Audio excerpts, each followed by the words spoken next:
নমস্কার দর্শক বন্ধুরা, আজকের হাজির হয়েছি পুঁইশাক পাতার ভর্তা নিয়ে। এই ভর্তাটা খেতে এতই সুস্বাদু হয় যে আপনারা চোখের নিমেষে একতারা ভাত কখন খেয়ে নিলেন বুঝতেই পারবেন না। নিয়ে নিয়েছি পুঁইশাক পাতা, গ্যাসের মধ্যে প্যান বসিয়ে দিলাম, আপনারা কড়াও ব্যবহার করতে পারেন।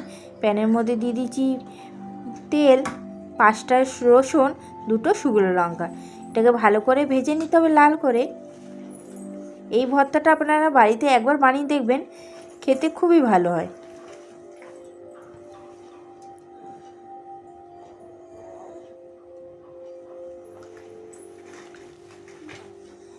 এদিকে আমার ভাজা হয়ে গেছে লাল করে, আমি দিয়ে দিলাম পুঁইশাক পাতা, একটু নাড়িয়ে নেবো পুঁইশাক পাতাটা, দিয়ে দিলাম সামান্য নুন, আবারও নাড়িয়ে নেবো। এদিকে আমার পুঁইশাক পাতাটা মজে গেছে, দিয়ে দেবো চিংড়ি মাছ, দিয়ে একটু নাড়িয়ে দিয়ে দেবো হলুদ, নুন আর দেবো না যেহেতু আগে দিয়েছিলাম। দিয়ে এটা ভালো করে ভেজে নিতে হবে।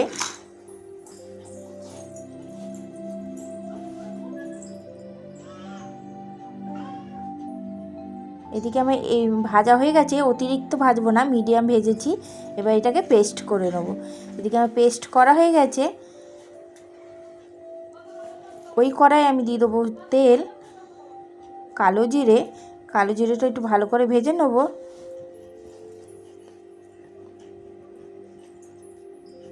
এদিকে আমার ভাজা হয়ে গেছে, দিয়ে দেবো পুঁইশাক পাতা পেস্টটা করে রেখেছি সেটা। একটু জলও দিয়ে দিয়েছি, জলটা শুকনো হওয়া পর্যন্ত ভালোভাবে নাড়াতে হবে, নাহলে প্যানটা ধরে যাবে। এদিকে আমার হয়ে গেছে, এবারে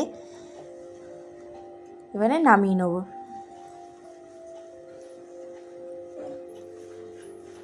দেখুন নামিয়ে নিচ্ছি, খেতে খুবই ভালো হয়েছিল। আপনারাও এরকম একবার বাড়িতে বানান।